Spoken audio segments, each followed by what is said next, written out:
episode 24 of the Normless podcast. My name is Kate Austin.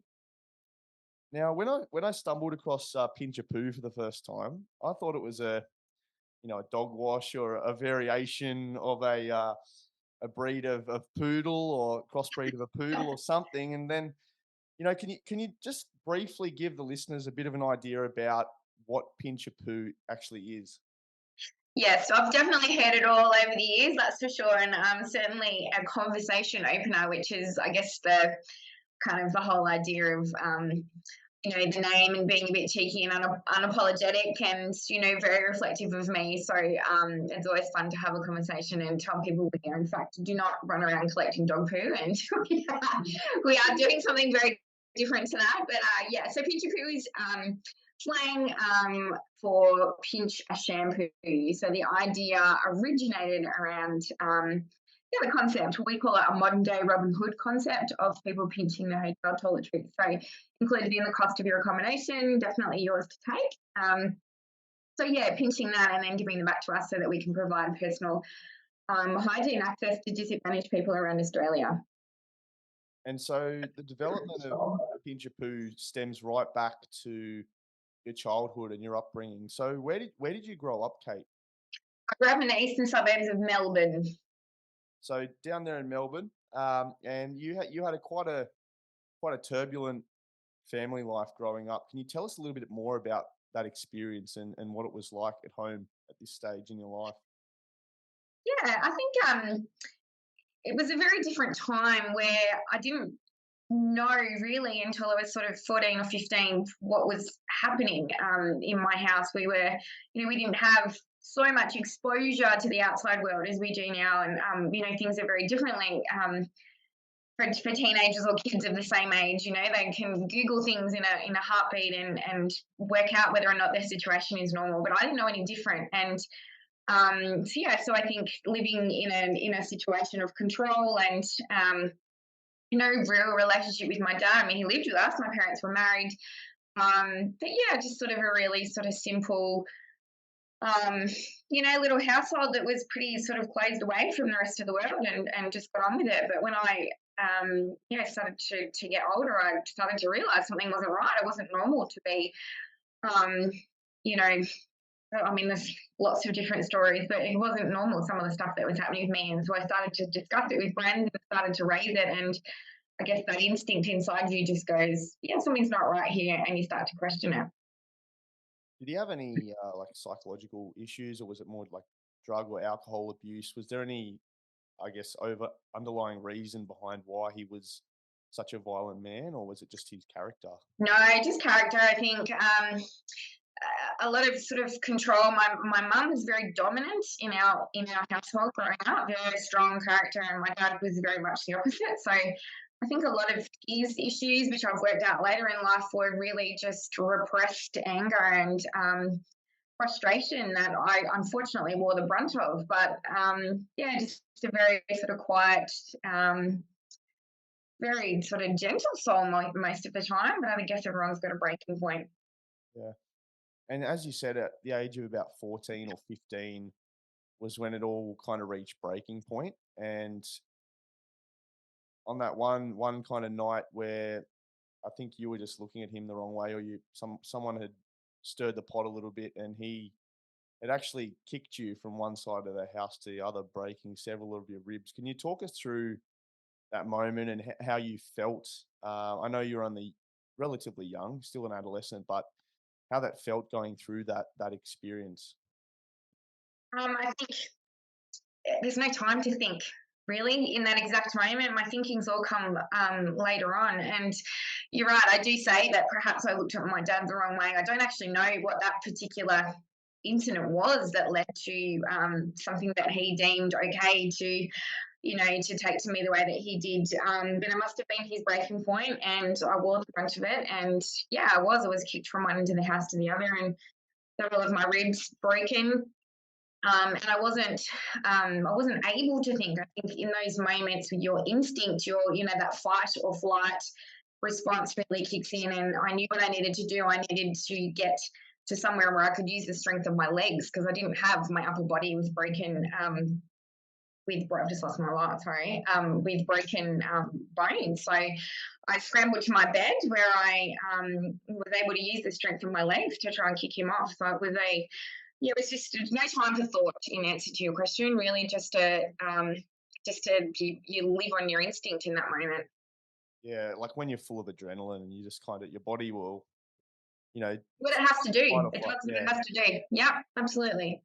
And so he picked up like a cast iron desk chair and was gonna throw it through you. Like I can't imagine the amount of fright and terror going through your Yeah, body. Like, terror is absolutely the right word. I think he worked out that I was strong enough to work out a way to find him off, and still hadn't left him, unfortunately. So he did. He picked up my cast iron desk chair and went to put it through my skull, which sounds very dramatic, but very true. So lying on my bed and having this thing hurled at me when my brother had finally heard the screams from the other side of our backyard where he lived in a little bungalow out the back, and was able to, in a very Hollywood moment, grab that chair out of his hand and stop him from, potentially causing death. I don't know if I would still be here or in this capacity if that hadn't happened.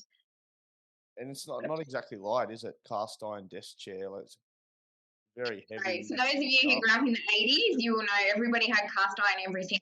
So there was no light ergonomic desk chairs like there are now. Yeah. Mine was it was very much a very heavy framed desk chair. So yeah, scary stuff. And so your brother came in and basically did he fight your dad off, or did he just He screamed so loud that he shocked my dad so much that he stopped and then was able to grab the chair out of his hand just before it hit my head. So the timing was impeccable. I'm a big believer in when your number's up, and mine wasn't up yet. So and that was enough to kind of break the moment and get him to disappear enough for me to scramble together and quickly try to think, Yeah. and then leave. So older brother, younger brother, was he? Younger brother, but much bigger. I do call him my teeny brother, and he's a lazy 6'5". So yeah, Yeah. he's a big boy. And do you still have a relationship with your father? What kind of No. happened with That that? night I walked out of my house with just clothes on my back and my toothbrush, which is the poignant part of my story. That was the only thing that I could think to take in the heat of the moment, was something that I knew would make me feel very human, be able to reset, rethink, try to take steps forward, was my toothbrush. So all the things that I thought were very important to me as a teenager, it turns out they really weren't in the heat of the moment. So when I left, I kind of didn't really have a relationship following that. So I haven't seen them for a good 25 years now. So But that, as you said, that moment there where we were just talking about how you make those split second decisions when you're full of adrenaline in the moment. And it was in that moment, as you say, that you packed all your clothes and funnily enough, you just grabbed your toothbrush. It's quite an amazing story that that little moment there led to Pinchapoo, and then down the line, that has now become one of the biggest non-for-profits in Australia for personal hygiene, and has helped over millions of people get access to the appropriate, not just dental care, but also hygiene, shampoo, conditioner, to ensure that we can combat and overcome hygiene poverty. So it was a massive moment in time. What Yeah, I guess I didn't realize that. There was, I didn't know, but and when people talk about, when Pinchapoo was born, there was sort of those two poignant moments, and one of them was absolutely that moment that I grabbed my toothbrush. I didn't realize how truly significant that was going to be in my life, for sure. and so I think you were standing in a hotel, like you left home, you were kind of couch surfing, staying with friends, and it was in I think like like where you were one night in an apartment or hotel, and you were in the shower, and then you came out screaming. You were naked. You run out of the shower and said, "This is Sorry, what everyone. I'm Yeah. like." No, it was actually many years later. So I got through the rest of school to prove my point. I'm that kind of person. I love to kind of prove people wrong, and that I'm better than what they kind of had planned out for me. So I finished school and went and lived 10 years of my life, thinking that I was actually doing quite well and that I dealt with, a pretty sort of crappy childhood. And for anyone who's ever experienced PTSD, it just comes along on any given day and hits you like a train. And so it wasn't until 10 years later that I was hit by that freight train and went into a very unexplainable, really dark place where all of that came back up for me. I hadn't dealt with it. I had psychosis. I was self-harming. I was in and out of hospital with, anxiety. All sorts of really just very dark, awful stuff. And it was actually in that time when I had been away a couple of weekends before and pinched my hotel toiletries, as you do, and was using them, and I had that real light bulb moment where I thought, what if, every great idea, I think, starts with the statement, what if? We got a few people who I knew were traveling for work to start pinching the hotel toiletries, and maybe, just maybe, we could start to help a few people in situations, like that I had been in. And so, that was the night that I running out of the shower, dripping wet, screaming Pinchapoo. So, it was quite a bit later after, that moment with the toothbrush. It's such a novel model for a non-for-profit. Where stealing shampoo and then giving it to the people who need it. But I understand you went through school after that tumultuous evening. The next couple of years you really applied yourself, as you said, and you got into marketing, and that was what a lot of your early career looked like. So when you were working in marketing and as a account manager, was this when you developed your understanding of how you were going to build this Pinchapoo and market it to the broader Australia, or was it just something that just off the top of your head and you kind of just took it and ran with it? Yes, very much the latter. A little, yes, very much the latter. I actually didn't have the opportunity to go to university. I started at the bottom and did traineeships and, did everything I could to integrate the marketing, which I loved. I loved the idea of selling other people's brands and dreams and goals. But no, that's certainly not at all why, even then, the path that I thought my life would take. And I talked to my teenage children about that there's so much pressure on everyone to have it worked out so young, what you want to do with your life and what your destiny is and what your purpose is and your reason for being here. And sometimes that doesn't happen until, much later on in life. And some people are blessed to be born knowing that. For me, I was 27 before that night in the shower and a complete direction change in my life. Right, yes, the idea happened and I ran with it because I knew it was going to be my way of healing.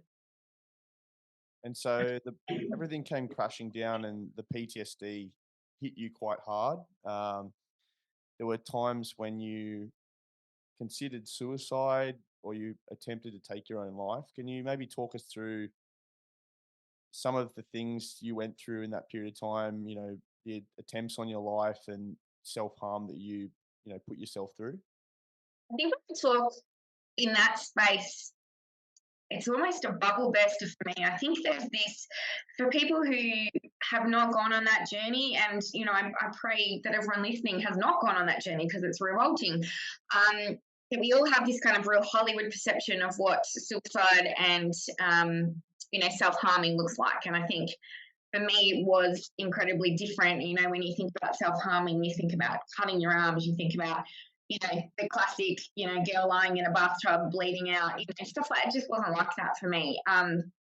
I had what was diagnosed as psychosis, but also brain disassociation. So my brain decided to create other problems to fixate on because I didn't want to deal with what the trauma was that I hadn't dealt with that had manifested over so many years. So, that space was very different for me. So, hanging yourself and cutting yourself and all of those things that we sort of considered to be cliche self-harming suicide stories was really different. And it was little things like I can remember one night being in the bathroom, my hair straightener fell on my toe, cut my toe open. And that felt really good because I had something different to focus on, and I was, so deprived of anybody being able to connect with me or understand the journey that I was on, including my husband at the time. That, I made sure I dropped that hair straightener on my foot another 10 times. So it was really, really hurt.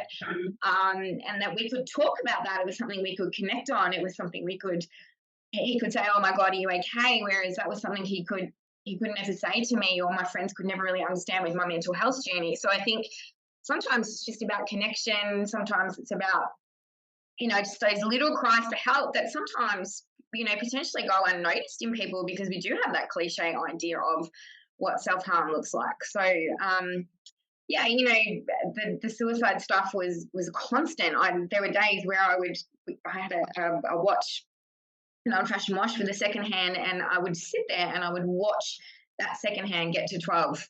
Every time I go, thank God I've lasted another minute. I'm here for another minute. I'm here for another minute. So sometimes that's what it gets down to. And I think what I have learned and what I teach people is to look out for very different ideas of what suicide and self-harm looks like, because for every person in every situation, it's an incredibly different translation of that. Yeah, and it's a commonality between a lot of the other guests that we've had on the show that have talked about their own suicide attempts on their life. That it's a constant battle and it's something that doesn't go away. It's up and down, but you're constantly fighting for air. Um, is that the same way you felt about it? Yeah, Was it? 100%. You try, like, people often say, suicide's so selfish. Yeah, maybe it might be, but when you're in that depths of agony every second of every day, and it's unrelenting and there is no waver in it, it's just bad all the time. That is the only way that you can see out, the absolute only way that you can see out. And if you don't have people around you who pick up on those things, who are on the journey with you, it is the most lonely, terrifying, suffocating, unimaginable time. I can't, I still, when I try to write about it or talk about it, I still actually can't find the words to try to tell people the level of pain I was in every second of every day. Um, and so, yeah, that really does seem like the only way out. And I get it. I get when people take their lives and it's horrible, but I actually really get it. It really resonates with me, because there's just something has to give at some point. And you've obviously gone through a lot of self development. You're such a bubbly, positive person now, very energetic. This has obviously taken a lot of time to get to where you are now in terms of how at peace you are and happy, and obviously having a family and being able to run Pinchapoo. You've obviously, since that time in your life, you've obviously gone through a lot of self development. Is there any courses or things you've been through that have got you to where you are? Or is it more about just learning more about who you are as a person? I think for me, it's purpose. I found my purpose, and we all have one, and making sure you unlock that is the single most powerful thing that you will ever be given, is that feeling of purpose. And so I know my job now is to fight hygiene poverty, well, in Australia, but actually we're sort of almost talking with other not-for-profits and NGOs around the world on this issue. So for me, that's my purpose. I know I'm leading the charge. I know I'm owning that conversation. I know that there's going to be some significant impact as a result of, my insignificant small story. And my story is not special. It's just one that's being shared. There are so many people who have got, abuse stories of childhood. And so for me, finding that purpose and living it every day is what has healed me. And selfishly, Pinchapoo has been that for me. And so giving back to other people, changing situation and making it easier than what it was for me, has really healed me. And having the right people around me, it all sounds like really cliche stuff, but I can't tell you the power of purpose. It's actually transcends anything that we will ever experience in our life. And it would seem that all of the charities across Australia, whoever's at the steering the ship, they have a sense of purpose. But in fact, it's quite a different story. And you found that out that in non-for-profits and charities within Australia, we have over 60,000 across Yeah. Australia. And to put that in perspective, it's about one charity for every 433 people in Australia, which is insane. And now, you know, going through the process of, you know, building Pinchapoo, what have you learnt about interacting with other people as well? And a lot of the charities are, I guess, there to do a good thing, but are they really there for the greater good of Australia and its people, or are they there for their own prerogatives and to, It's you a know, very put it good, in their own pocket? very controversial question. Yeah. um, but thank you for asking it, because I don't think enough people ask that question. I learnt very quickly, very, very quickly, 14 years ago, when we founded Pinchapoo, that there are people in this industry for the right reasons, who are willing to work together for the greater good and outcomes of disadvantaged people in this country. And there are people in it for the glory, for the media articles, for the podcasts, for the, for the awards, for whatever it might be. And those people come unstuck so quickly. It's so visible and so obvious. And I've seen so many rise and fall as a direct result of that. So I think, we work with 1,300 of those charities, which actually, now that you say, is 67, and I did know that number seemed really insignificant, but 1,300 charities, really big people, and encounter so many different types of personalities and cultures and religions and sexualities and all the rest of it. So it's really just learning to accept everybody, to get everyone working on the same team. That's really been my mission in all of this, is that we do hygiene well. Nobody does what we do in Australia. Let us do what we do. You do what you do, and we'll add value to that. We're not trying to be all things to all people. I think a lot of charities fall down or make the mistake of trying to be all things to all people, when we're actually, there's no reality attached to that. So do what you do well, and lean on other people and charities and organisations around you to fill those gaps so you create better outcomes for people. So, for me, that's been a really great way to kind of weed out, those organisations who are doing it for the wrong reasons, and recreating wheels and all the rest of it. So, I think we've definitely got that journey right. It took some time, but we're there now. Is it because of the competition for funding? Is that kind of one of the biggest reasons for the, I guess, the ego and the competitiveness, would you say?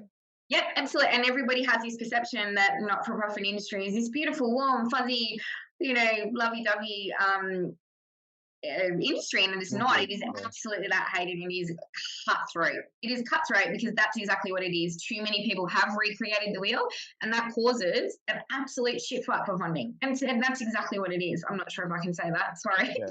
Well, it's like that in research as well. Yeah. Very much the same thing. There's so much competition for research grants and funding.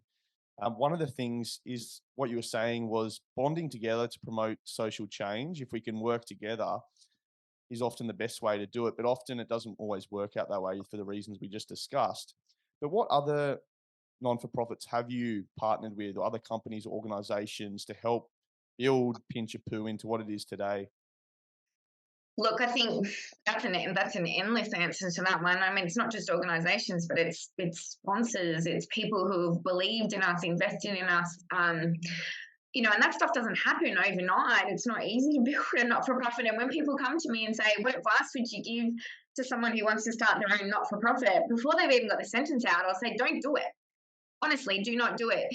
If you're passionate about something, lend your hand to someone who's already doing that well. Like, resources and people are everything. So don't recreate wheels and go back to that." But I think, working with the likes of, I'll give you a really tangible example. Vince and Care Victoria and Vinnie's Soup Vans, who everyone is very aware of. They run the Soup Vans program for homeless in various locations around Victoria. For a very long time, they were just doing food. They do food well. We kept going to them and saying, "Is there any reason why, if we've got people queuing up, why we can't have hygiene packs on board so they're able to eat, grab hygiene packs at the same time?" And so it's those little shifts where we create actually a much more dignified experience for, people in situations of trauma and disadvantage, by consolidating, resources and ideas, and so really working with people, to Mm. create those outcomes. It's so much more powerful. And if you're not focused on that, and those outcomes for people, then 100% don't do it. Sorry, that sounds really brutal, but I say that to people all the time. Do not do it. So if you had to say, why is Pinchapoo different from every other charity, and why is it that Pinchapoo gets you up in the morning? What makes you passionate about it to provoke social change? Yeah, like a threefold answer. It's my team. Initially, it was my healing. I knew that what I was doing was healing me, and now that I'm very much healed, it is my team.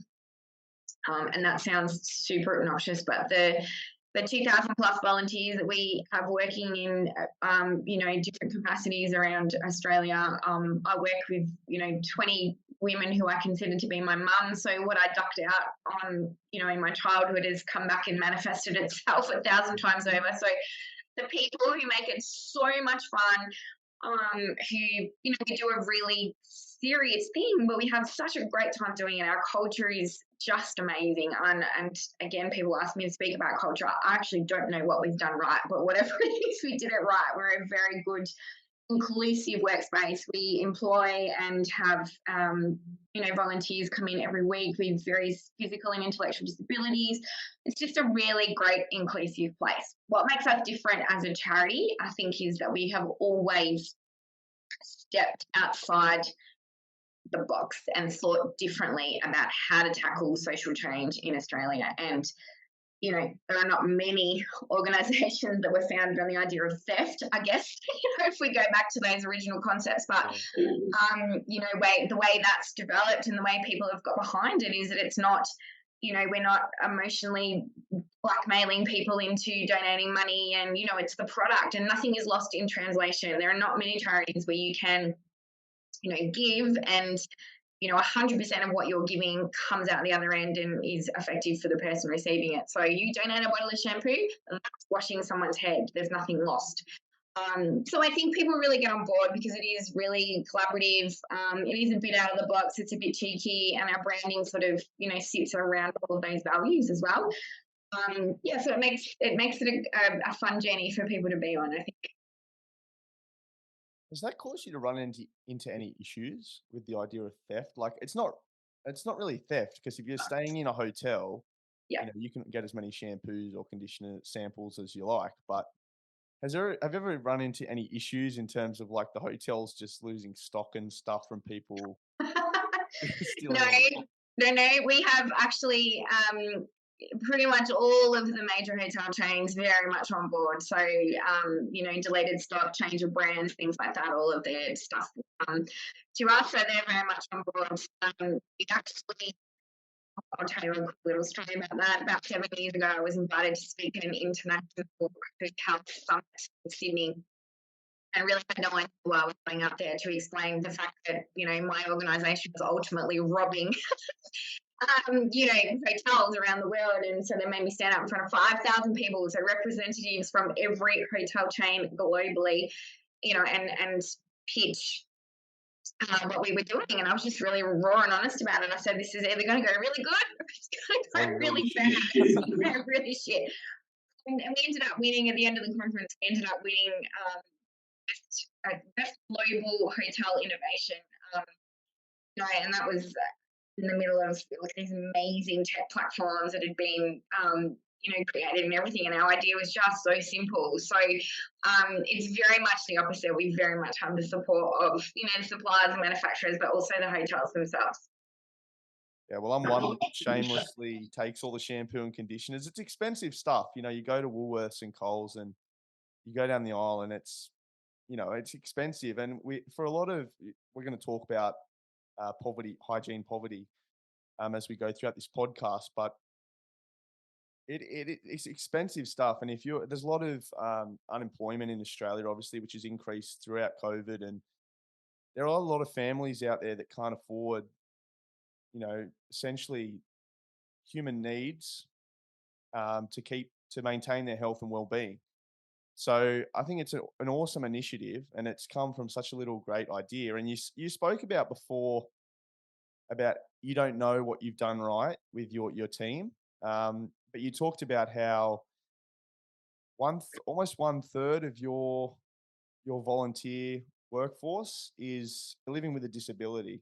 So you've Yeah, obviously so lots of various disabilities, intellectual and physical. Yeah, yeah, so we have a huge number of beautiful individuals with all sorts of diagnoses, Down syndrome, Williams syndrome. We have cerebral palsy. We have a huge range of carers and people that come in and help them be able to contribute and in their own way. It's maybe not at the same capacity that maybe you and I have, but we need to break down that barrier that everybody has got the capacity to give and to create impact, but just giving them the space to do that is a very powerful thing for all of us, for our disabled volunteers, and also it's been an unbelievable learning curve for our neurotypical volunteers as well to be, greater accepting and more patient and to give people opportunities, not to judge. There's just so much good that's come of it all round.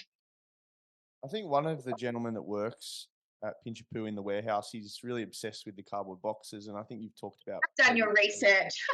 yeah, you've talked about. I've listened to a lot of podcasts that you've been on, and one gentleman he loves his cardboard boxes, and you think like us cutting open cardboard boxes, ripping them open, packing things, probably not the most exciting thing, but for those that do have like different disabilities or neurodivergent or anything of that nature, it can be they can have skills that are quite unique. They have a skill set which can be really valuable to a lot of different organizations. So can you maybe tell us, maybe there's some other volunteers within the warehouse that have, unique skills that you can vouch for others to employ or get more disabled colleagues, employees in their organization? I think we're definitely, we sort of want to be the poster girl, so to speak, for that. Mikey that you're talking about, who is officially our boxologist, has got his very own t-shirt that says Pinchapoo boxologist and wears it with absolute pride. And I think that is an example of just embracing that. We don't all have to be rocket scientists. We don't all have to be neurosurgeons. We can just do a job that, and we love to have him there because we hate the boxes. We hate the rubbish. We hate putting them together and smashing it down, and it's endless. The rubbish is endless. And so for him, if that gives him joy, gives us joy, it also does a job. He's, able to have meaningful employment. He's wonderful. He interacts so beautifully and socially with everybody. There's nothing to lose. There's literally nothing, no bad that can come from any of it. Just accepting that people have a different way to contribute, whether they're neurodiverse and neurotypical, whatever it is. Yeah. We have another beautiful girl, Beck, who lives with Down syndrome, and she is a firecracker. She could run that place with her eyes closed. I give her a job and she takes it on like you wouldn't ever believe. She's just amazing, and it can be very technical as well. Some of the, what goes in the bags and how they are placed in bags, and how many boxes and packs and things. And I never hesitate to give her those technical things because she locks onto that detail, and runs with it. So again, as I said, that's not just our disabled volunteers. That's very much, I think, a cultural thing where we've tried to find where people fit. We've tried to find what it is that they enjoy, parts of the business they want to hold on to and own, and letting them do that, giving them the space to do that. So I think that's why we've maintained our volunteers, why we're never looking.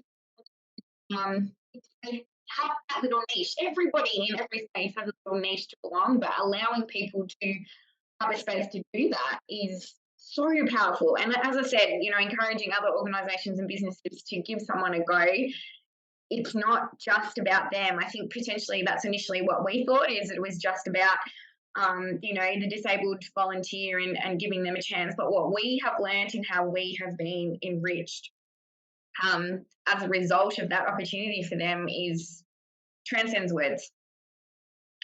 Yeah, and it's one of those. It's really important things, to feel a sense of like relatedness, competence, belonging to the Belonging. organization. Yeah.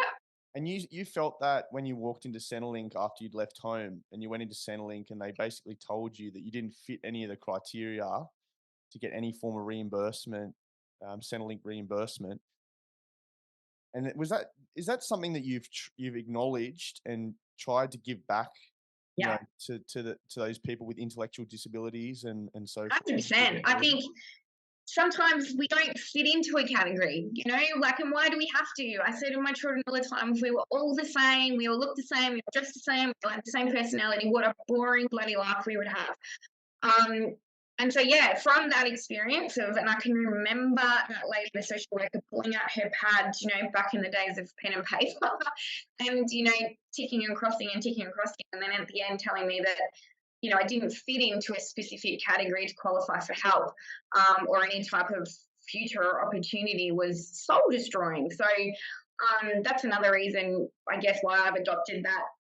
Everybody has a space to fit type culture, and belong, as you said. Belong is a really powerful word.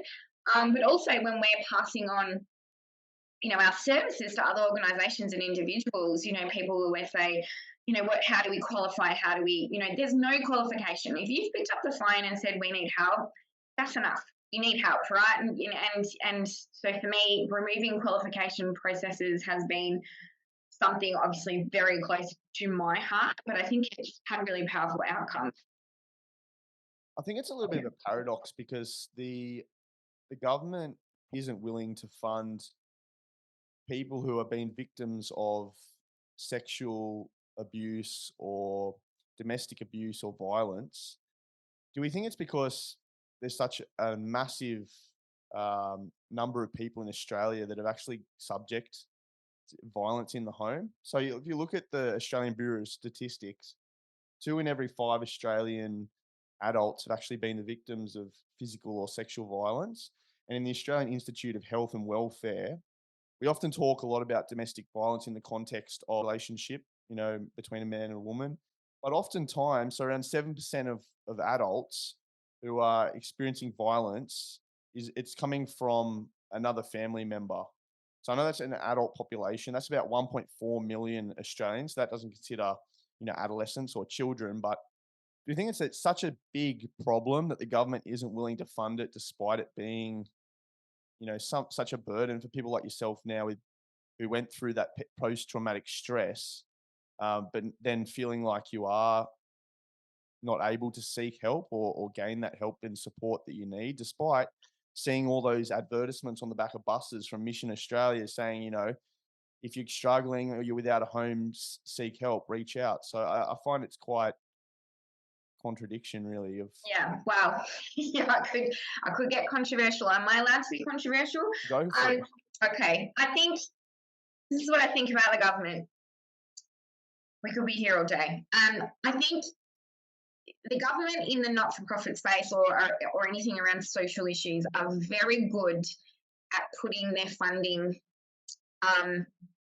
at the front end of the problem. So if we're to drill down on the issue of domestic violence, it's a great announcement to be able to say we've opened 600 refuges, or we've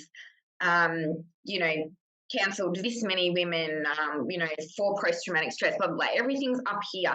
For me, the funding needs to come back here where it's not visible, where it's not going to get votes. But again, if we're doing things for the right reason, then that generational change needs to happen. And it's education, it's early intervention, it's education, it's, all of the things that we put back here that's not, the funding or as much funding, but as much funding up front of the problem. And so my answer to you would be it's not going to get votes. It doesn't get votes. And then the government will throw in distractions like, The Voice at the moment, which I won't get into, but I think, it's like there's no other issue that exists in Australia at the moment. And we just yesterday went to the media with a media release on statistics that we've just launched around hygiene poverty, and it's now 1 in 3 Australians, which is a significant crisis. Like I'm not using that word loosely. That is a crisis, and they don't want to know about it because, let's put our funding and all our energy and effort into dividing the country over voting around The Voice. And so everything is just smoke and mirrors and distraction. But for me, if I was in government, I would be looking much more at how do we stop people jumping into the river rather than dragging them out after they've drowned. I just think, and that isn't a change that will happen overnight, or a fix that happens quickly either. It has to happen over a generation. That's what people don't realise. But for me, the funding is at the wrong end. So like prevention instead of curation and treatment. Prevention is better than cure. That's Yeah. the smartest thing that anybody ever said to me when I was about 16, and actually it was related to skincare, but I worked out through my life how relevant that statement is in so many aspects of life. Is prevention is better than cure. Let's get to kids, let's get to youth, and that's the real foundation of our schools hygiene support program. So we supply 300 schools in lower socioeconomic areas to access personal hygiene products, and that's the real foundation of that, is getting to kids by the age between the ages of 5 and 10. So that's when that developmental stuff around self-worth happens, and if you miss that, then the whole trajectory of your life changes, because you're making decisions based on the fact that you haven't grown that self-worth. And so that's again that whole put the money back here, not up here concept is very much at the center of our thinking. Absolutely. And I think the saying is an ounce of prevention is worth a pound of cure. It's Love a that. really strong, isn't it? Really Isn't it strong so message. strong? And it applies to so much. Yes, not just skincare. And the government. But anyway, Yeah. we'll leave that for now. Yeah. The hygiene poverty in Australia, as you said, about 1 in every 3 people. It's a huge, huge problem, as you said. Why in Australia, well-developed country, are we having such problems, and what are the barriers to everyone receiving the health care that they need, and the availability of these hygiene products and toiletries? Well, there's a cost of living crisis, as you know. So when for example, you have $100 left to feed your family, the very first thing that goes out of your supermarket trolley is anything in the space of personal hygiene. So you're filling up on your meats and your rice and your baked beans and God knows what else, because your job as a provider, as a parent, as a family, is to make sure your children go to bed with full bellies, right?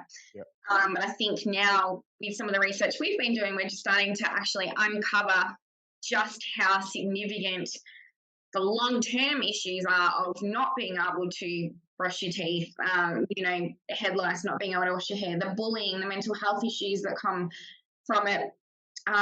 So yeah, around your question, it's a cost of living crisis. I think there's a real taboo around what men might need in that space. We talk so heavily about what women need in period poverty, which is certainly a significant issue, but a small part of a much bigger pie that needs to be discussed. And that bigger pie includes what men need as well, and what they need to be able to pull out of their bathroom cupboards to confidently connect and communicate and contribute to their world as well. So really busting open some of those conversations and, saying to guys, it's okay for you to say what you need as well.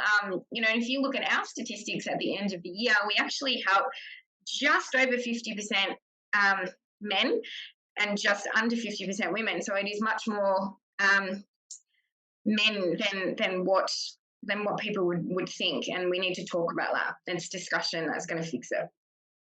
Yeah, I think people actually don't quite understand the extent to which like oral health can actually affect. It's so linked to every other, I guess, bodily system. So like if you have poor dental health, it has massive implications for your cardiovascular risk, periodontal disease, for instance, as we talked about.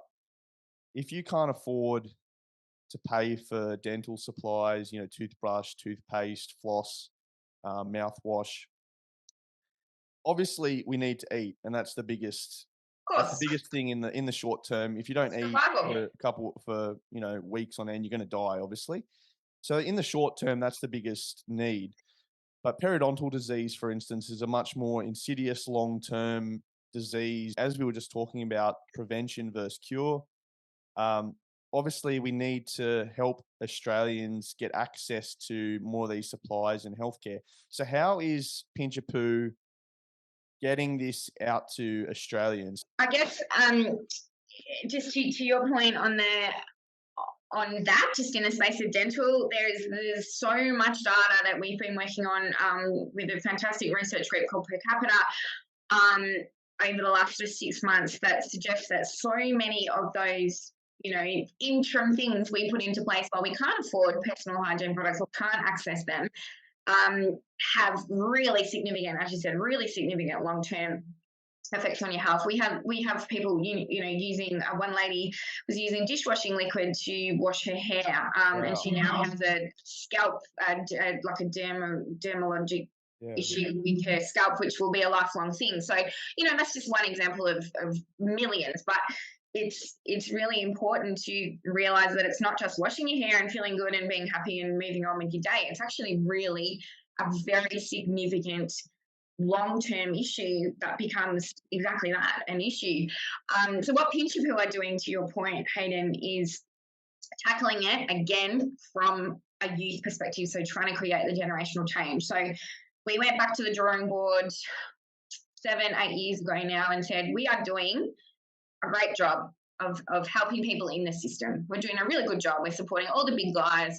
We're pumping out millions of products a year. We're doing a good job, but we're not getting to all of those people falling through the cracks. All of those people that we can't possibly know every person in every family in every community around Australia. You just can't.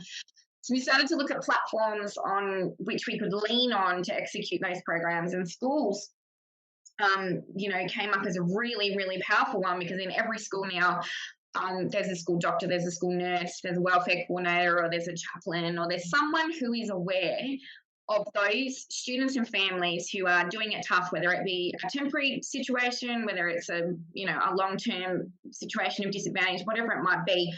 So leaning on those amazing people who support their local communities and are aware of those needs has become a really powerful tool. So we launched our school's hygiene support program that now looks after 300 schools, which sounds amazing, but we also have a waiting list, a genuine name and phone number waiting list of over 360,000 children waiting to access that. So it's about nearly 1,200 schools who are on a waiting list because the government won't listen about funding, regardless of the data that's being provided to them. So, again, we could go off on a political tangent, but to answer your question, that's how we're going to tackle it. We're going to tackle it leaning on those amazing platforms of people who are aware and connected and engaged with their local communities and can help us reach those people who are not under the care of an organisation but just doing it really tough. So currently you're supplying 240 schools? It's actually nearly 300 now. 240 is an old stat, yeah. We're sort of trying really hard to say no, but it's just impossible. So, yeah, it's everyone has terrible stories when they come to us, and it's really hard to say no. How do you say you can have access and you can't, and pick and choose? So, these are the things that people need to be aware of. There's 364,000 children on a waiting list to access a bottle of shampoo and some, a toothbrush and toothpaste. It's just an astonishing thing to not be talking about. Have you considered rotating schools between semesters and terms, or rather than supplying them on an ongoing basis, or is this something that they've become reliant on the program, which is probably not something, I guess, that we really want. Of course, we want people and families to change situations and get better, but that's not how demographics work. So cutting the legs out of the support for certain organisations and schools and government institutions is, I think, more detriment than the other way around. And so what percentage of, roughly, what percentage of your supplies come from donations? What percentage is coming from, sponsorship and donations? And then what percentage is kind of coming out of, I guess, grants or research that you're doing? Yeah, so I guess initially our concept around pinching hotel toiletries, sort of got us through the first year, and then it wasn't too long before we realised that public donations, while they absolutely keep the wheels turning, at Pinchapoo was not going to be a significant volume enough to be able to reach those people in need. So um, to use a fairly well-known model, I suppose, like a Second Bite or a food bank, we've kind of now working in a space for the industry where we're rescuing landfill destined product.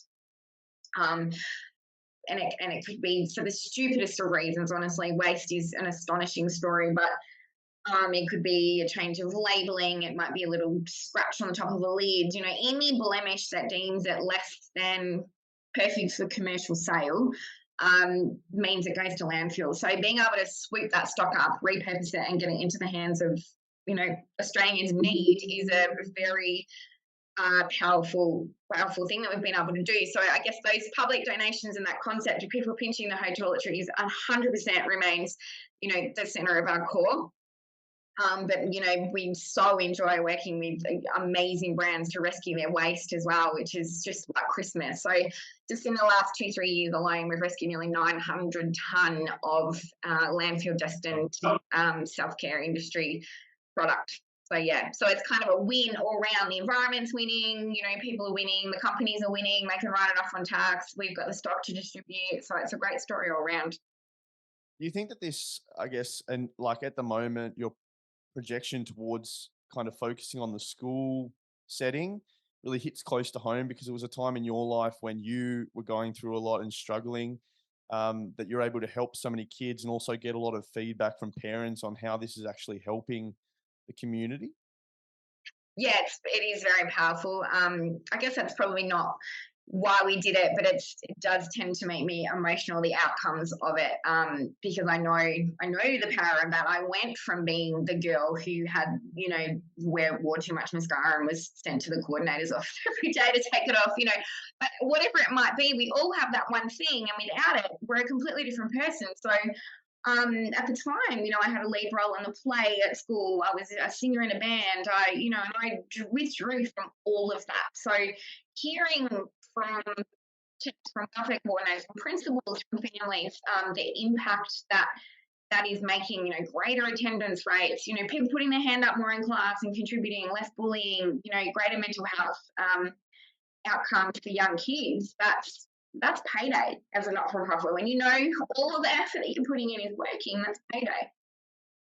And there's quite some really scary stories about that you've heard of that have really shocked you. Like we talked about how that lady was using dishwashing liquid to wash her hair, but there's been some stories of children where they've been pinned down and their parents have shaved their hair because they can't afford shampoo or conditioner. Is there anything else, any other horrid stories that you've heard of or living conditions that a lot of families across Australia are in at the moment? Yeah, that one will forever haunt me. It was actually over a head lice infestation, which is a very normal, very common thing for school age children to endure. And yes, that family did not have the financial means to be able to deal with it, and that beautiful 16-year-old girl is forever ruined now because her beautiful long blonde hair that she was very popular and well known for was shaved off. That's traumatic. That's really traumatic. But I think, yeah, there are lots of other stories. I think there's, one where I delivered out to a school out in the Sunshine area in Melbourne, and kids were running out of the classroom to say the toothbrushes are here. Like these kids have never seen. It's like being in a third world country. It really is, and fuck Christmas. And so, it puts everything in your world into perspective that someone can get so excited about their own toothbrush. I think it's about having your own things.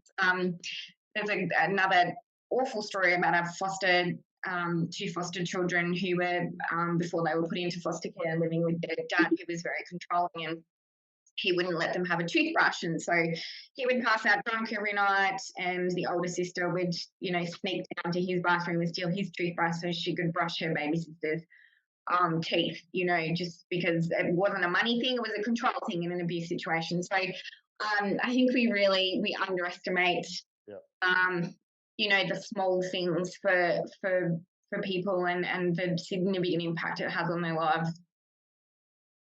So taking a step back to, I guess, stock and freight, is that a massive barrier for you transporting? Because I imagine being a non-for-profit, you want to keep your overhead costs pretty low, and that's why you have a lot of volunteers on board. Can you tell us about how you manage that? And I guess for the listeners, if anyone's interested in donating, what their, I guess, how their funds are going to be used by Absolutely. So the we're very big on keeping our overheads incredibly low. So it is just myself and my warehouse manager who are employed, and then we have 2,000 volunteers that work in various capacities around Australia who fill the rest of those gaps, which is unheard of when you're putting out the same sort of numbers as someone like Food Bank, who has thousands of employees. So um, it's definitely something we're very passionate about. It's something that we keep as close within reason, as close to our hearts as we can. People need to realise, and it's an icky conversation that not many people do want to have, but people do need to realise that there are costs associated with running an organisation. You have to turn your lights on. You have to, a couple of weeks ago, our forklift died, and we can't get stock off the top shelf. So, you've got to service your forklift. There are things that need to be paid for. And so I've sort of prided myself on being really visible with people. If people do donate money, I will tell them exactly how it's going to be used. I've even provided receipts to people. I think it's really important in a world where we've lost a little bit of trust in the not-for-profit industry about the way that our financial donations have been used, that we continue to have that visibility. And and I guess freight is an enormous barrier, absolutely enormous. So if there are any freight people or CEOs or people listening in that space, please reach out, because that cripples us. It really does. It cripples us, and it's a real barrier to being able to help more people is freight. But yeah, other than that, just being really visible and and keeping things as low as we possibly can is will always be our model. You've done such an awesome job. If I think about where you got started out, obviously you didn't go from overnight coming Right. up with the idea of Pinchapoo to the next day having these big warehouses with 2,000 volunteers and being able to freight all these toothbrushes, shampoo, toothpaste across Australia to people who need it. I'm really interested in how you actually delivered on that vision and how you scaled up this non for profit to a point where you had the capacity to deliver on the number of schools you're now providing supplies to. It's quite amazing, and it's really for the listeners. Put that in perspective, if you can, in a short few sentences, how you kind of scaled that up.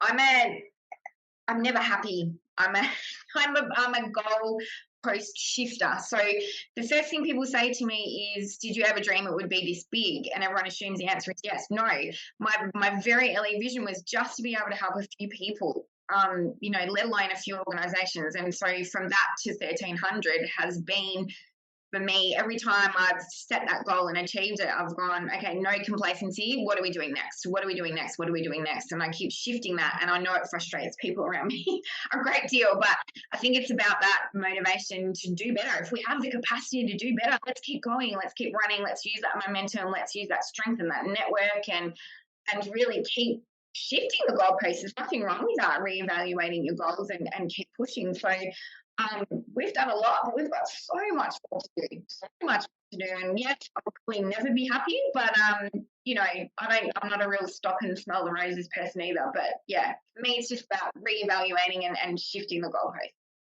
We know that as projects like this or programs like this are scaled up, there is the increasing risk of what's called like voltage drop. So once it's scaled up, it tends to lose its traction a bit as it gets bigger and bigger and bigger. I guess with what you're doing now with Pinchapoo, where you're just delivering mainly supplies, if we look at things from the context of what we talked about before, where we said, prevention versus cure, I guess you could say handing out these supplies is a form of treatment or curation Yep. for a lot of these people in schools. Is there any intent or is there any plan for you in the future to integrate programs? You might already be doing this, but maybe enlighten me because I'm not aware of it. But having facilitators who actually running programs in schools to teach kids about how to brush and why they need to brush and the benefits of doing so. Absolutely. There's always, for me, there's always needed to be an education component to what we do.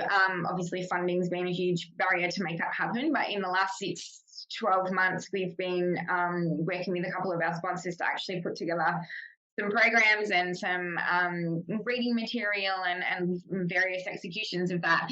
Even really simple things like how much shampoo you should actually tip out of the bottle into your hand and use in your hair, making sure there's no waste and that we can get the most out of our products and things like that. So yeah, definitely an education component coming. That's 100% vital. You're right. And to keep that core of, prevention is better than cure is really teaching people and not just saying, here, use this. And I think, particularly in an Indigenous space, along come these white people and go, you're supposed to be brushing your teeth every day. They don't understand. And so,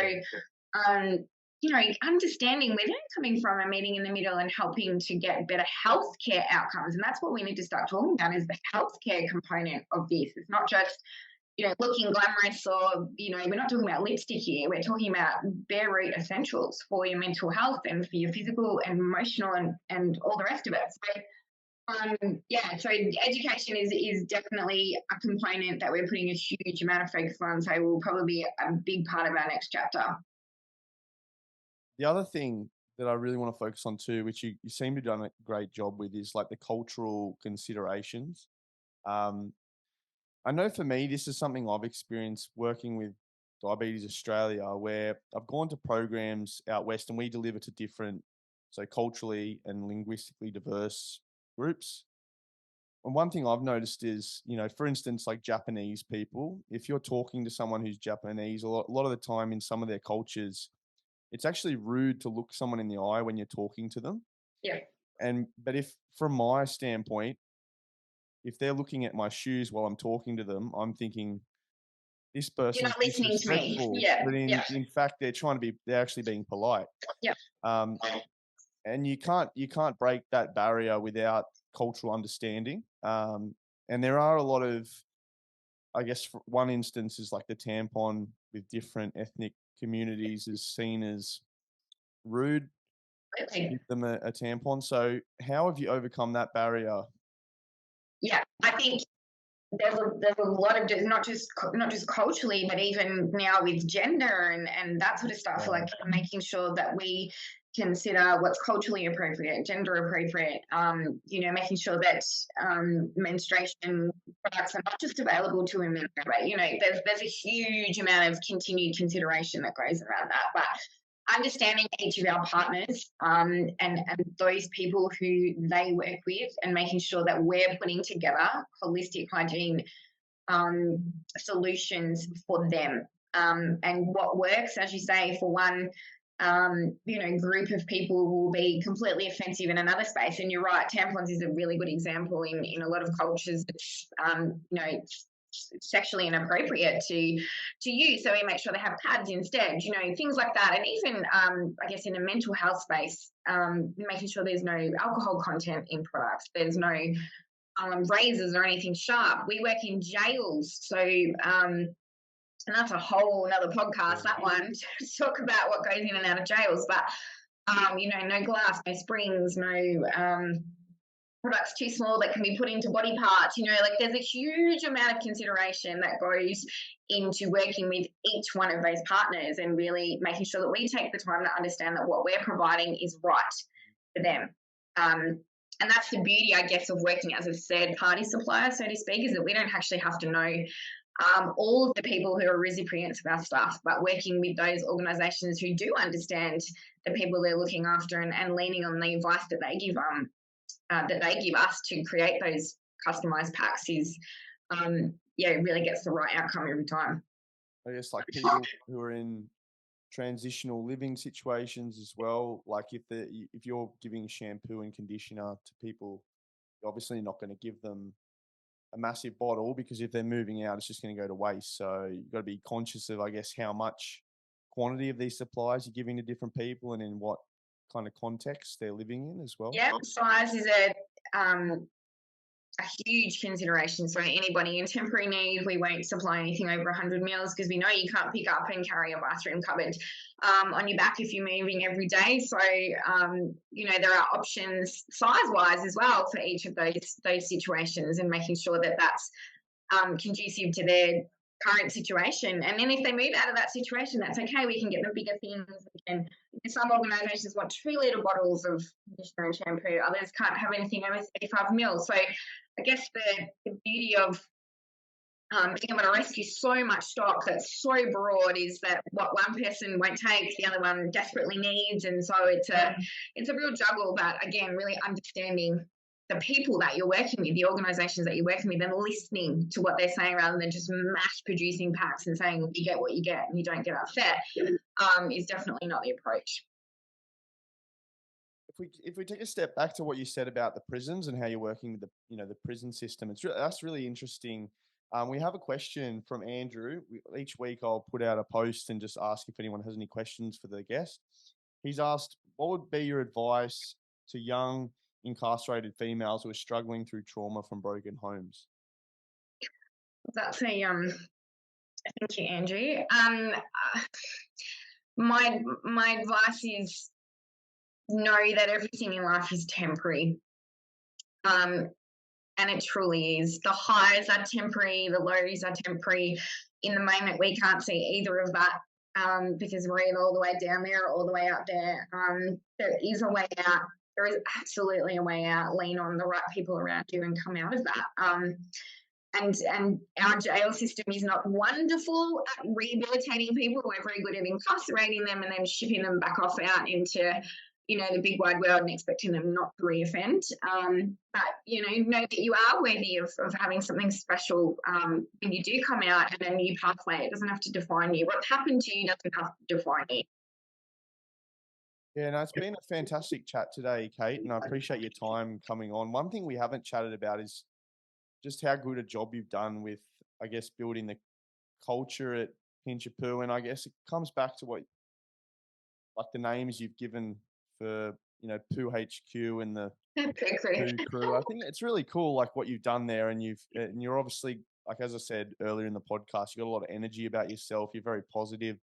So although you believe you're not quite sure as to why you've built such a positive culture and environment in the Poo HQ, I think from the outside looking in, it seems like, you as a person, you've really gone through a lot of transformation in your life to get to a point where you can really give back and help others now. So thanks again for your time. Before we end the podcast, is there anywhere that people can donate to Pinchapoo, and where can they also find you on social media? Yes, Pinchapoo on all social medias. Our website is a really great spot to learn about all the different ways that you can interact with us, whether it's creating an office collection, whether it's donating money, whether it's donating product, whether it's running a packing day on your workplace or coming into our workplace. There's lots of different ways to interact with our mission, which is really cool. So yeah, website is a great space. But I manage all our socials. So if anyone has any questions or wants to sort of speak personally about anything, just hit me up on socials. Awesome. Thanks so much for your time today, Kate. And I hope you've enjoyed the conversation. I hope the listeners enjoy the chat just as much as I did. Thank you. It's lovely to chat about all the things I care about, I guess. It's nice. Thank you.